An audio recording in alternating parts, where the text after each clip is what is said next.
over the fence. Mama, every day for 5 years, I visited your grave. One Christmas day, I was late.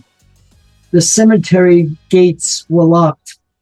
Climbed a bronze fence. Left my tracks in the snow.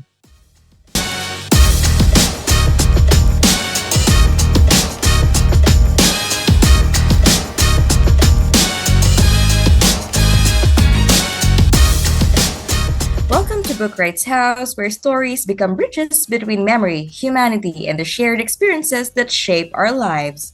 Today's feature invites us into a deeply reflective and heartfelt literary journey with my cemetery friends, a garden of encounters at Mount St. Mary in Queens, New York, by poet and author Vincent Joseph Tomeo.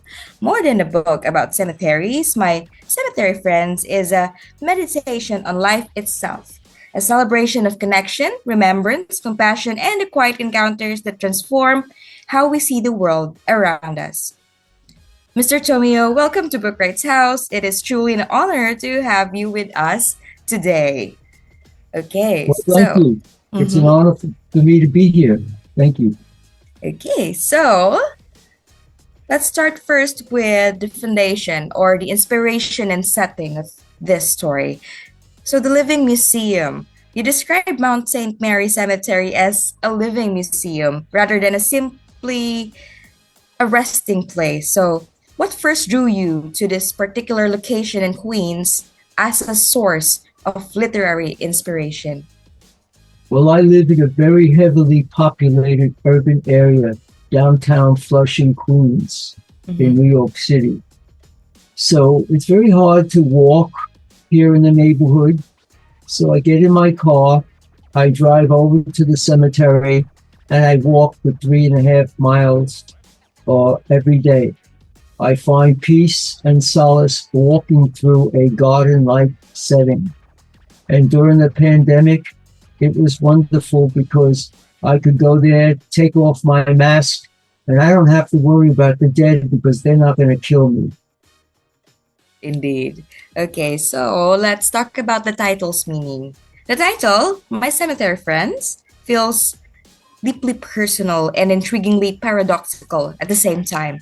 So when you refer to these friends, are you speaking about the people buried there, the living individuals you encounter during your walks, or perhaps both?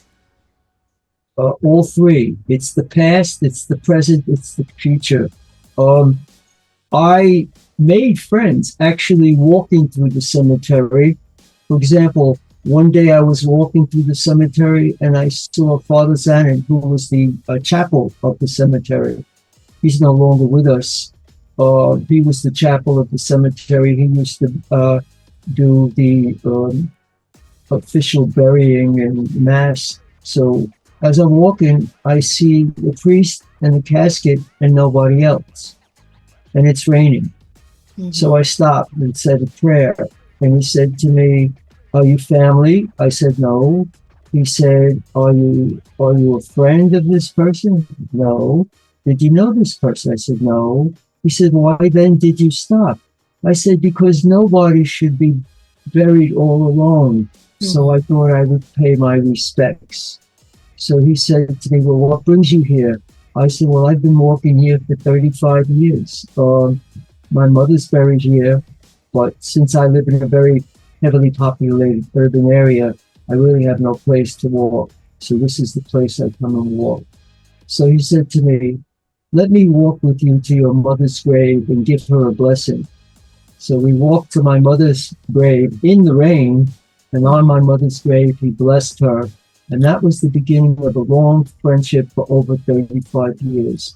And when he passed, the cemetery called me up and asked me if I would officiate at his memorial service. And I said, of course.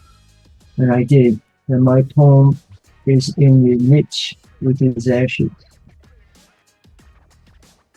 Okay, that was a really good one. A celebration of life. Most people naturally associate cemeteries with mourning and loss, yet your book is described as a celebration of life. So, was there a specific moment during your walks when you realized this project was ultimately about appreciating life rather than focusing on death? One day I was walking through the cemetery and I saw a family of Filipino people. They were on a blanket and they were celebrating.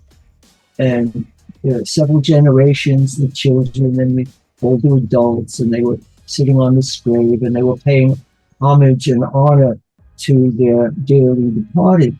And I thought it was fascinating. So I stopped and I gingerly asked the question, and they told me, and they invited me. They said, "Here, have some food." And so I stopped and I had some food, and we talked, and it was really very, very nice. So that's one set of friends that I made. There's a man, his name is Mr. Walker. He plays the bagpipes, and he's really quite wonderful. It's sort of like triumphant without being militaristic, and he goes from grave to grave. So one time I said, I have to ask this man why he does this, because it's kind of eerie and yet it's kind of startling. So I kind of gingerly walked up to him one day and I asked him. He said, "Well, I can't play the accordion in my apartment house because my wife won't let me. It makes too much noise. So I come here and practice. But I also pay homage and honor to soldiers, to firemen, to policemen, to friends. And this is my way of grieving and paying honor to them." So I thought that was very commemorable. So that's another friend that I made. But the most prominent person, I must say, is Father Zanin. Father Zanin was my friend for over 35 years. In fact, it was Father Zanin who said to me, "Mr. Tomeo," he came to one of my poetry readings. He said, "You're a good poet, but you're too hypercorrect. Let out your emotions, show your feelings." And he did, and he was right. And ever since that time, it took off. So, you could learn a lot from people. Now, I look at the cemetery as a garden of a history of the past, the present, and the future. It is our ancestors, and they all have a story. They have, the story that we could learn from our ancestors. So it's the past. It's the present because it's a place where I could walk and contemplate and find peace and solace. And it's the future because I too one day will rest there. So it's a wonderful place to find peace and solace. There's even a fox there that I befriended because I bring food for him. He roams the golf course across the street and goes over to Casino Park. So he has quite a large territory that he roams. So my cemetery friends is about the people I met in the cemetery who became my friends. Mm-hmm. And it also pays homage to all those soldiers from Corona, Queens, of all races, Hispanic, Black, white, who died serving their country. And because they were working class, they couldn't avoid the draft. Many people who went to college to avoid the draft, but these men were drafted and some of them joined. And so I pay homage and honor to them because I am from a working class neighborhood, Corona, Queens. That's so nice of you, and that's such a great set of friends. Okay, honoring the forgotten. So, one of the most moving aspects of your work is your tribute to the forgotten and unnamed.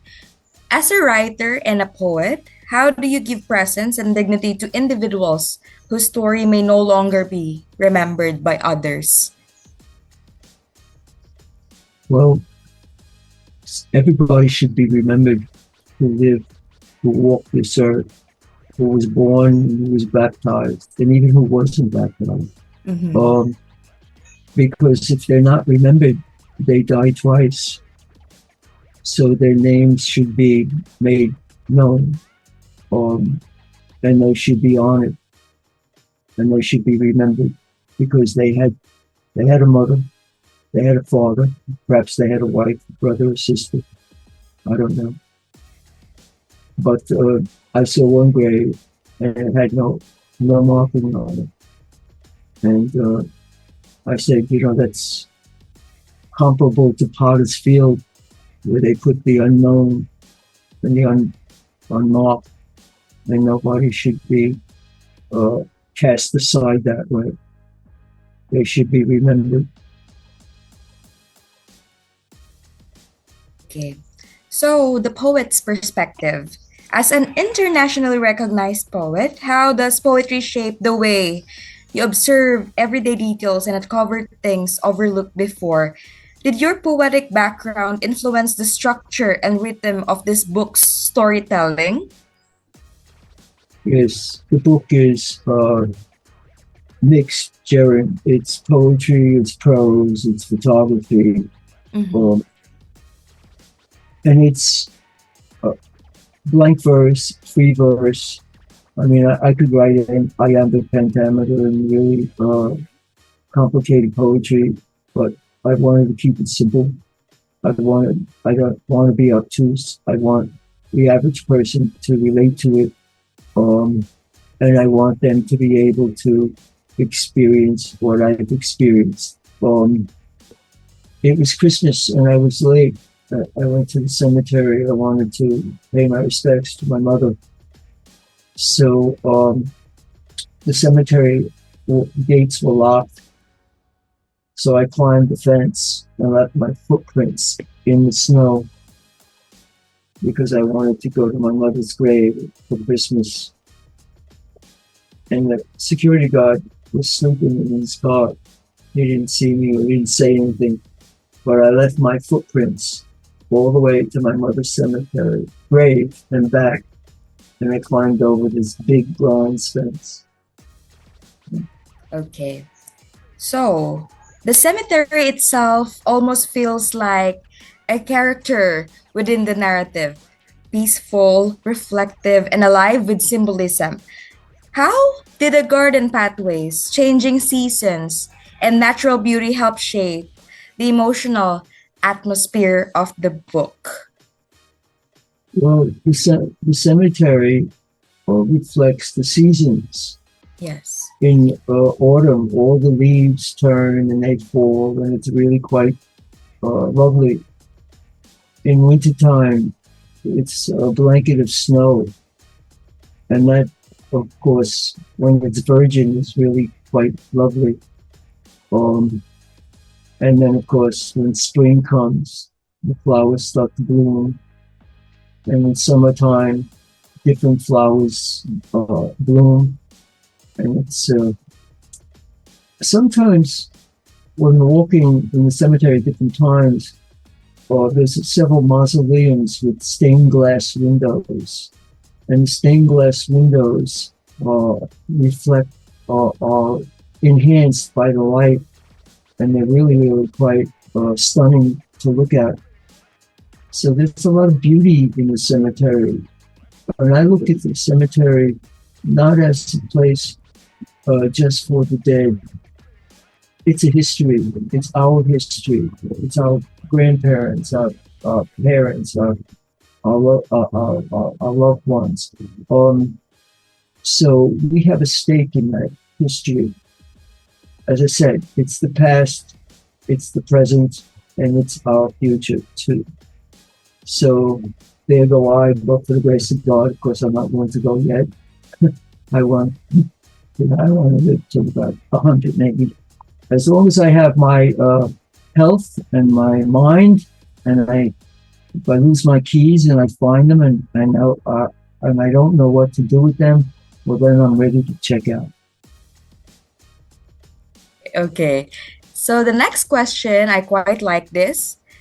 Finding meaning in quiet spaces. So your work encourages readers to slow down and reflect in spaces many people might avoid. Why do you think quiet places like cemeteries can reveal truths about humanity that are often missed in everyday life?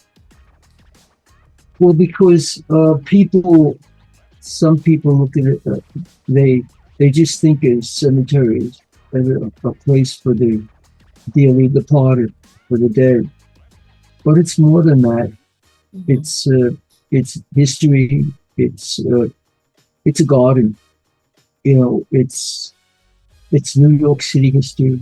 It's immigrant history. It's the history of the United States. You could learn the history just by looking at the tombstones, the new immigrants, the old immigrants, so in that regard, the cemetery is a very valuable place. When I was teaching, we were not allowed to go, my class was not allowed to go on any trips because of 9/11. And because of 9/11, all trips were canceled. However, my school, Francis Lewis High School, was right across the street from the cemetery. So kids were, every year they always wanted to go on a trip. They were really, excited to go on a trip. So I said, I'll tell you what, class, we're going on a trip.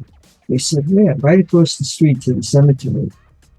And I said, I gave them flags. I said, I want you to find all the cemeteries for veterans and put a flag on it. And then I want you to take one cemetery one grave that you found, and find out who that person was, where they served, and then I want you to honor them, and I want you to tell us something about them.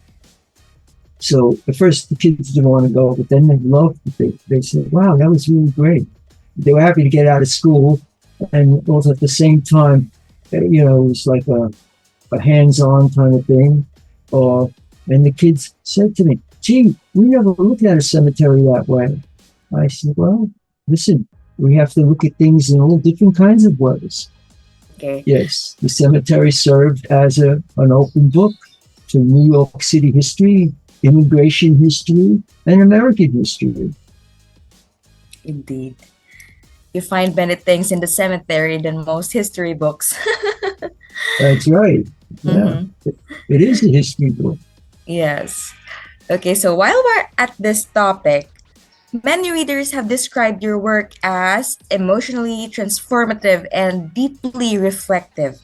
If readers take away one lasting lesson from my cemetery friends, what would you hope it would be? That they could find peace and solace in a garden, because a cemetery is a garden, and that they should honor their dearly departed, and they should learn history, and they should be able to find solace and peace walking through a cemetery, because as I said, the dead are not going to kill you. It's the living, unfortunately, we have to worry about. They're not going to kill you. They're going to tell you a story. Okay. Mr. Tomeo, do you have a physical copy of your book? Yes, I do. Let me go get it. Okay. Yes, I would also like to see it. Okay. Okay. Oh, that looks so nice. I love the artwork. Oh, wait a second. Your camera is zooming in. Wait a second. I cannot see I'm it. sorry? Wait, your camera is super zoomed in. So, yeah. Let me just... Oh, no. Okay. Okay. Wait a second. Okay. The camera is adjusting. Okay, I can see it now. Oh, my gosh. Who is that angel, Mr. Tomeo? Okay. This angel is from one of the mausoleums in the cemetery. I took a picture of it. Oh. And this is right from the cemetery. I have it in the book. So it is from, it's one of them. I have it in the book, the copyright. This book is archived in the Vatican. I sent it to the Pope. Wow. So they archived it. I also won 3 awards for this book. And So I'm really kind of proud of the book. Um, and it's dedicated to all of those soldiers from Corona Mm-hmm. who were killed in the Vietnam War. And they were Hispanic, they were black, they were white, they were from my neighborhood, the working class. Unfortunately, they couldn't avoid the draft. They couldn't go to college. They didn't have the wherewithal. But they got drafted. So it's a whole other story. I hope that my book will offer people peace, and we all, unfortunately, we all lose someone, and losing someone is very, very difficult. Indeed. And we all grieve differently. But this is not a book about grieving. This is a book about celebration of life. And it just so happens to be in a cemetery, which is a garden. Can you show us again your book? Can you? That one. Okay. I really like the cover. Oh, it's zoomed in again. Okay. Mr. Tomeo, thank you for sharing your reflections, your poetry, and the inspiration behind My Cemetery Friends. Your work beautifully reminds us that even in places associated with silence and loss, there is still life, connection, compassion, and profound humanity waiting to be discovered. And through your words, readers are encouraged not only to remember those who came before us, but also to cherish the people beside us today and appreciate the fragile beauty of every encounter along life's journey. And to everyone joining us at Bookwrights Can I House. just read one short poem? Okay, please. Yes, please do. Okay. Over the fence. Mama, every day for 5 years, I visited your grave. One Christmas day, I was late. The cemetery gates were locked. Climbed a bronze fence. Left my tracks in the snow. I remember one of the things you said about the snow, the pathway. So, okay.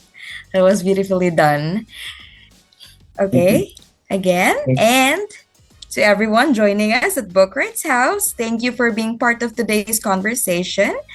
May this discussion inspire you to pause, reflect, and recognize the meaningful stories hidden within the people and places we often overlook. So until next time, keep reading, keep reflecting, and keep discovering the stories that connect us all. This has been Elijah Barcelona. I'm just going to say one thing. Mm-hmm. My mantra, be silly, be kind, and laugh often. Indeed, laugh out. That has been Mr. Tomeo, ladies and gentlemen. Thank you so much for today. Okay. So Thank you very much.